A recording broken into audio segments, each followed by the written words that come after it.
Good morning, gang. Happy Wednesday. Mrs. P and I are finally home. It's a long flight back from the North Pole, and unfortunately, Santa can't get us in the sleigh to take us back. But Santa did want to say after last night's live stream, he had a lot of fun, and thank you everybody for coming. So it was enjoyable for him, and I had a ball watching you guys really put the screws to Santa with some questions there. And he even said to me afterwards, he said, those are some tough questions. But a good time was had by all, and that is what is most important, is that we all get a little bit of a break and a smile on our face every once in a while with what's going on in the world. So for all those of you guys that put up with us last night, thank you very much. It was fun, but we are now home and back to reality and preparing for Santa. So anybody looking for a last-minute Christmas gift for the preppers in your family? I'll give you an idea. Wheat berries might be a good one.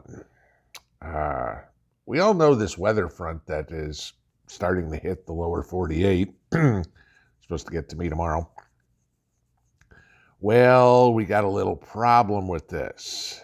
It's going to be cold enough, and with no snow on the ground, the meteorologists and the climatologists and the farmers and the scientists and everybody are now saying we are at a great risk of a winter wheat kill.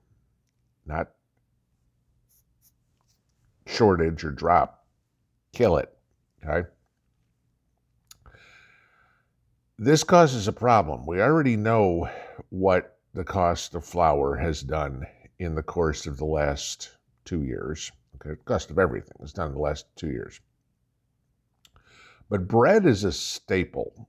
Okay, and I mean, you think about anything you make from wheat. A lot of what we eat is wheat. And I know everybody mentions, well, corn is the big one, everything. Wheat's pretty big too, guys. When you get into your breads, your gravies, your pie crusts, anything, start thinking of everything that has flour in it. Red winter wheat is critical to a lot of things, okay? A farmer's livelihood, in some cases, you're growing it as a cover crop for your garden, or a farm is growing it as a cover crop. If it's dead, it ain't a whole lot, doesn't do a whole lot good. If it gets up this high and it dies, okay, you're not getting that biomass in the garden that you're looking for. I know this number won't sound like anything great, but red winter wheat futures overnight are up more than 1%. Now, commodities prices don't move very drastically unless you're in the Biden economy, and then they have a tendency to all goes up. It might behoove everybody to go to the store and pick up a little bit more flour, or even better yet, if you can pick up some more wheat berries. And I know wheat berries have gotten quite expensive because, like everything else in 2023, there's going to be a shortage of them. Food is going to be critical next year, which kind of goes into the other part of this. And, we've all talked about the World Economic Forum's plans and how we need to depopulate the earth, the Georgia Guidestones and 500,000 people or 500 million people, whatever what it was. Now you're starting to get calls for people to stop having children to save the planet.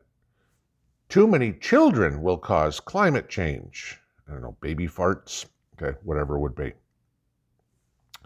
NBC News came out and said this. The New York Times has come out and said this. that the answer to saving the planet is to not have kids. Now, I want to give you this. I have a daughter. A lot of you guys have kids. A lot of you guys have grandkids. I don't have grandkids yet, which is fine. I want my daughter to get her life on track and then worry about that. And whether she has kids or not, it's up to her, okay? For a lot of people, it's personal choice.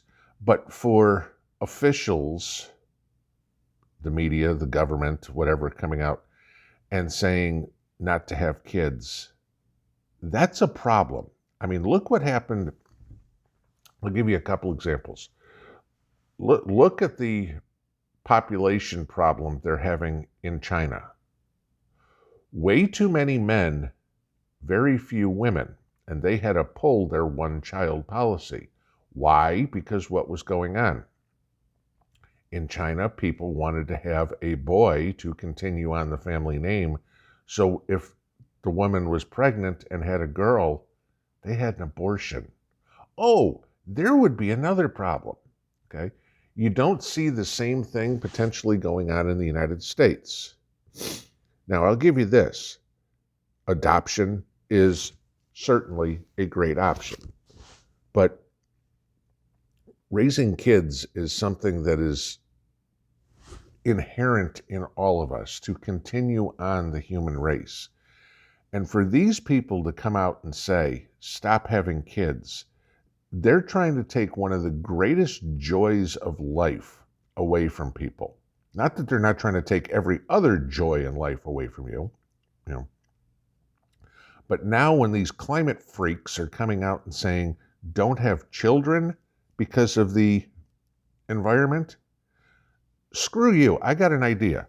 I'll have a kid, you go jump off a cliff, and you know what? It'll be a net zero type thing, and the world will be a better place because my kid will be raised with the right values in life, and we can get rid of some of the idiotic thought in your head, okay? The best thing that could happen is all these climate freaks don't reproduce. That would be a good thing, okay? I continue on and say we go on with liberals and leftists not reproducing. That would solve a lot of problems, not just climate change. But this is the thing.